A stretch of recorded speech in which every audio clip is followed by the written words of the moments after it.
Hey guys, so I wanted to show you a project that I finished up a little while ago. It's a keepsake box, and it's in the shape of a fish, and you can see this little dowel rod right here kind of holds the lid together, and on the inside you can store your treasures inside. It's a great beginner project if you're new to woodworking, or even if you've been woodworking for a little while now and you're just looking for an easy afternoon project. This is a great one to look at. I actually got the plans for this from a local woodworking group that I belong to here in Indianapolis.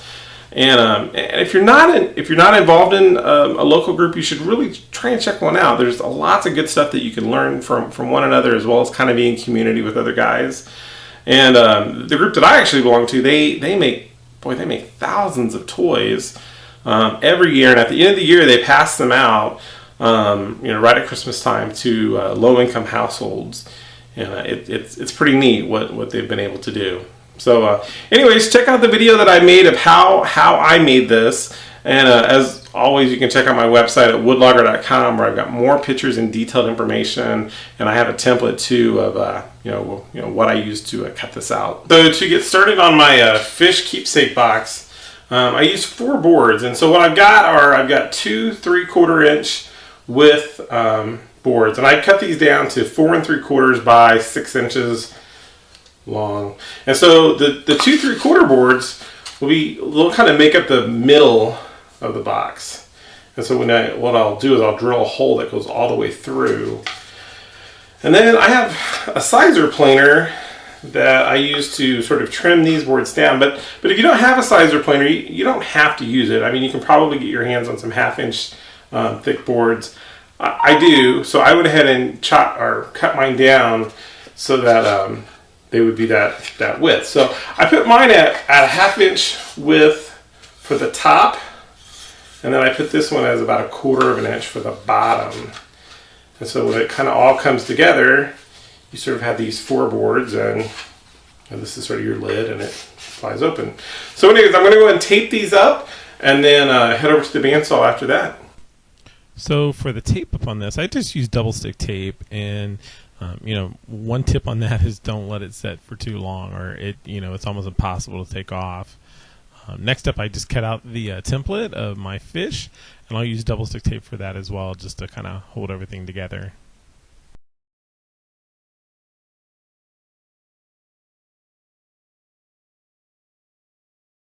So when it came to cutting everything out, I just used a bandsaw. I think that's the easiest tool if you have one. You could certainly use a jigsaw if you wanted to, but a bandsaw really gives you sort of gives you more control and flexibility on how you're going to make your cuts.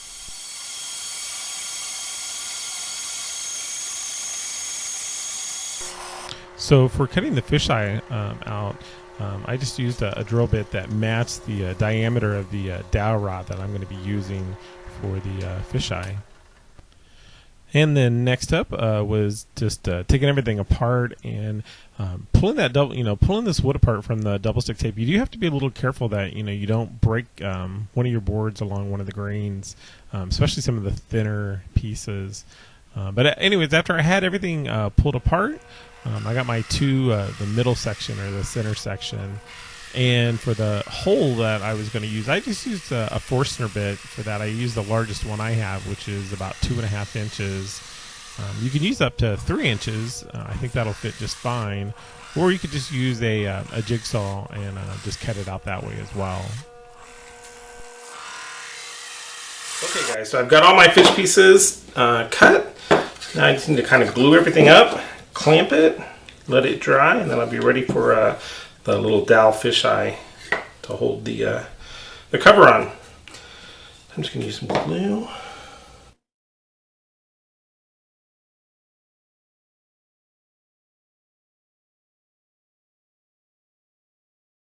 Okay, I think I've got everything pretty much lined up. I can get some clamps on there.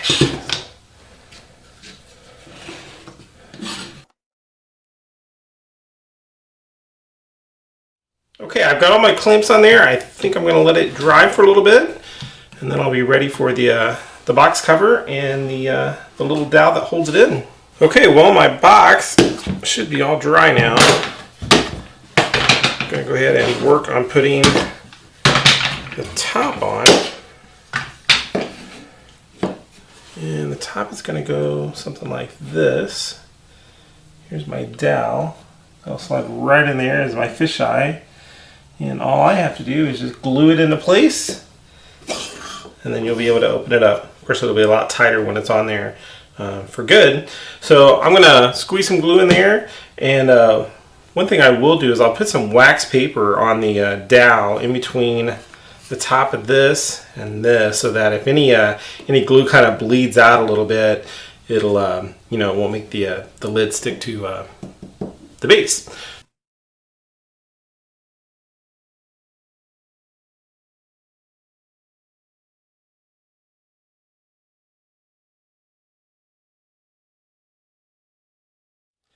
Okay, well, I'm just going to let this set. I've got this in there. It feels pretty snug. You know, I don't want it too tight or the lid will have a hard time shifting, but I don't want it too loose or it'll just kind of flip around.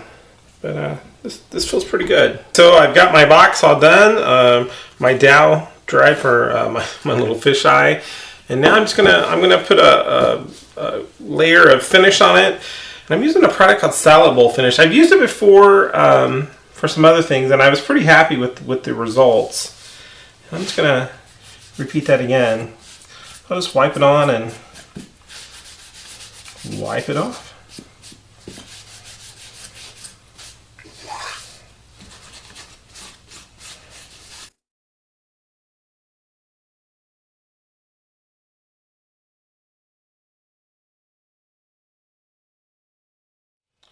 Okay, well, I've got it pretty stained pretty well. I think I'm going to let this dry for a few hours and probably give it one more coat. So there you have it. There's my fish-shaped treasure box, and it turned out great. It's a great little project, especially if you're new to woodworking. This is a great place to get started. So be sure to check out my website at woodlogger.com, where I've got more pictures and information about this and other projects going on in my shop.